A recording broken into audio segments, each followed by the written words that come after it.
Welcome back, guys, to another episode of Mitchell Group Media. Many people are asking the question, is it a right time to buy? Is it the right time to sell? Is it a good time to rent or a good time to invest? The answer to all of those questions is yes. You see, every person has their own specific wants and needs, and if you want those addressed, it's best to consult with an industry professional in your market. Before we begin, please like and subscribe, and you can always circle back to this video if you need to. While these questions are relevant in every state and market, many people have opinions and fears about the real estate market, residential and commercial, and even more opinions about how to interpret the metrics and the cycles associated with the market. Typically, a market cycle consists of expansion, contraction, recession, and recovery. What may change drastically are the time frames the market will remain in each cycle, as well as unmeasurable events that affect values but aren't cyclical, like a pandemic or a war or elections, as they are spaced out every 4 years. First of all, the last crash didn't have to happen. I'm not saying it was by design. I'm saying negligence and a lack of oversight allowed for predatory mortgage lending, financial engineering, and cheap debt, which led to a foreclosure and credit crisis with investors. The market tanked 33% back in 2008. Think about that number for a second.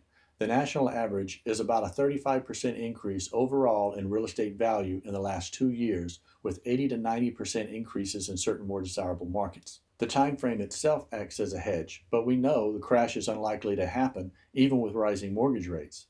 They all learned from the last crash. Qualifying criteria isn't what it was. Banks were forced to raise their Tier 1 capital ratios, and higher credit scores are needed to qualify for a mortgage or to rent. During the pandemic, lenders were restricting HELOCs and jumbo loans, and the underwriting took much longer than normal. Anyone with under a 660 credit score was excluded from mortgages as well as refinancing, while loans to people with a 760 increased.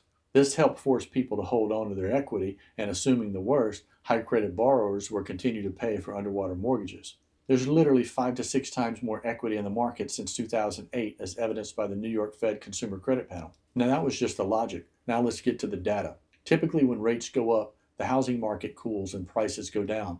But that hasn't happened. The housing market continues to increase. The Federal Housing Finance Agency increased the conforming loan limit by 18% in 1 year for 2022.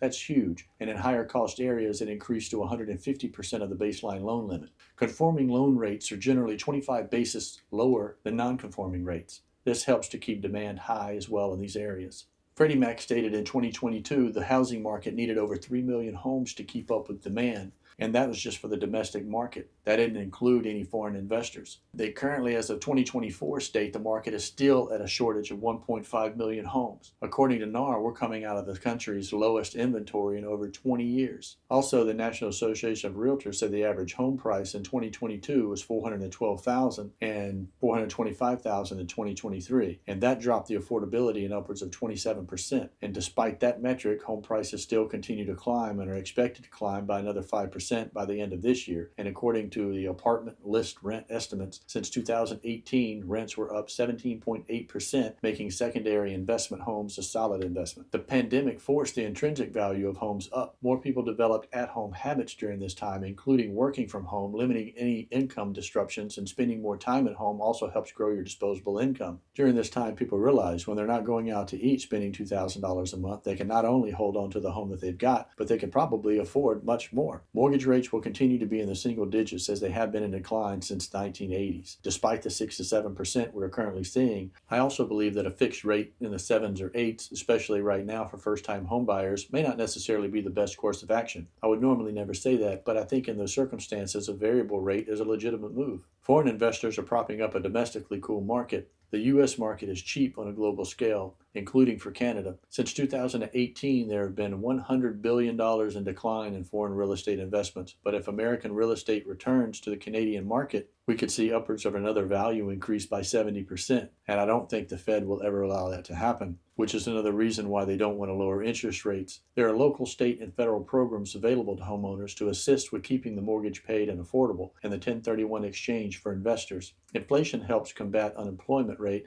and there are plenty of jobs available as everyone is hiring. This all bolsters the housing market. There are between 80 and 90 million people in the millennial generation between 1980 and 1999 from the ages of 22 to 41 that are ready to buy a house. For about the last decade, they have been buying more and more and will continue for the next 10 years. From Bloomberg Finance, the median age of a home buyer has gone from 37 in the 80s to 47 now. That's a lot of latency and purchasing power, and we've seen what it looks like in the last couple of years alone. The boomer generation is quite wealthy, 30 trillion in wealth, and that generational wealth transfer is about to happen, as evidenced by the uptake in revocable living trust demands.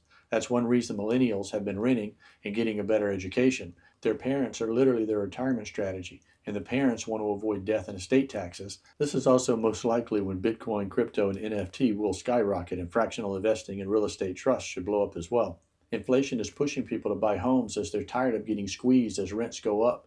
And if a recession hits, the mortgage rates will drop and another buyer's wave will hit the market. But if you wait, a less desirable property will be available. It's a valid strategy to buy now and refinance later. Just be mindful of your credit score to accomplish this. Lastly, and I've said this before, institutional investors are going to continue to use real estate for rental property, and technology plays a big role in the efficiency of this. The Federal Reserve's #1 equity versus mortgage debt is 21 versus 11 million. These numbers equate to having 65% equity in your home with an LTV at only 35% because of increasing values. There's enough equity in real estate to already prevent a crash or even a loss in mortgage value, even if the market tanked 30% overnight. For those saying it's a bubble, please reach out. Let's do a podcast and compare notes, because either you're getting different information from me or you're interpreting the metrics differently. So when should you buy a home?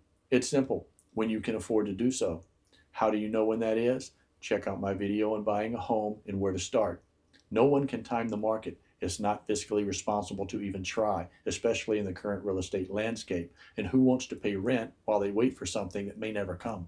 It's like buying points for a better rate without knowing how long you're going to be in the property. You pay now or you pay later, but later may equate to a less desirable property, and first-time home buyers are up against all cash over asking price buyers. It can take you up to a year to find a property and close once you start actively looking, and when rates come down, you're likely to be up against professional competition at that point. I'm not a financial consultant, and this isn't intended to give financial advice, but I am a broker associate in Florida, and I have the ability to guide and advise you based on your specific wants and needs.